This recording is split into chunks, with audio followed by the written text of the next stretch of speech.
Andijon marafon. Marafon boshlanishidan bir kun oldin yo'lga chiqdik. Perival havosini qaranglar. Anchadan bir bunaqa tiniq havoni ko'rmayaptim. Yo'ldan olma bilan nok oldik. Sizlarga zo'r narsa ko'rsataman. Bir soatning ichida toza havodan changga, changdan tumanga, tumandan esa otelga yetib keldik. Shunaqa qilib biz Andijondamiz. Marafon uchun mo'ljallangan ram paketimizni oldik. Ko'rishingiz mumkin 10-may va 26-aprel kunlari marafonlar bo'lib o'tadi. Keyin ovqatlanishga kirdik. Umrimda birinchi marta quyon sho'rva ichdim. Mazasi tovuq go'shtiga o'xshar ekan. Yo'ldan bitta pakopka qilib oldim. Otelga keldim. Krossovkani ko'ramiz. Juda komfortli va yumshoq ishlangan ekan. Ujin qilib oldim. Ertangi kunga tayyorman. Ertalab turib bitta kofe ichib olamiz. Ram paketning ichida nimalar bor? Kepka, nomer va futbolka. XL deb aytgan odam 3XL berib yuborishib, mayli, nima ham qilardik. Boshqa hech nima yo'q. Endi zavtrak qilamiz. Ozginadan va kerakli oziqalarni beradigan narsalar yeb oldik. Yo'lga chiqqanimizda hamma yoqni yopib tashlashgan. Bitta mashinadan ikkinchisiga o'tirdik. Baribir ham yetib oldik. Hali startga 5 kilometr qolganda bizani to'xtatishdi. Endi 5 kilometr startga qarab yugurarkanmiz deb o'yladim. 1,5 kilometr yugurganimizdan keyin yo'ldan gruzovoy chiqib qoldi. Hammamizni oldi. Kabinaga sig'maganlar orqaga chiqib oldik.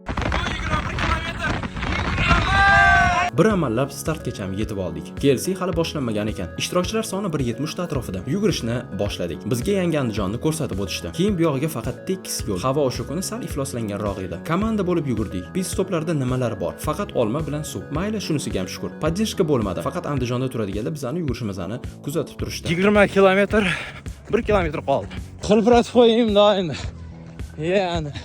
Marafonni yakunladim. 21 kilometr masofani 2 soat 10 minutda tugatdim. Yugurishni tugatib bo'lib shunaqa joydan bitta limon choy oldim. Shu marafonda o'zi bitta afrikalik qatnashgan edi. U ham bo'lsa bizani otelda turdi. Yugurishdan keyin bitta osh zo'r ketadi. Andijon xalqi mehmondo'st. Bizani choyxonaga taklif qilishdi. Haqiqiy devzira guruchdan qilingan Andijon achchiq osh keldi. Ishtahani ochish uchun achchiq sho'rvalari ham bor ekan. Yeb olib yo'lga chiqdik. Uyga vodiyning mashhur Qo'qon patiridan oldim. Umuman olganda menga bu marafon juda ham yoqdi. Voqealarga boy va qiziqarli o'tdi. Agar sportga, yugurishga qiziqsangiz menga obuna bo'lishni unutmang.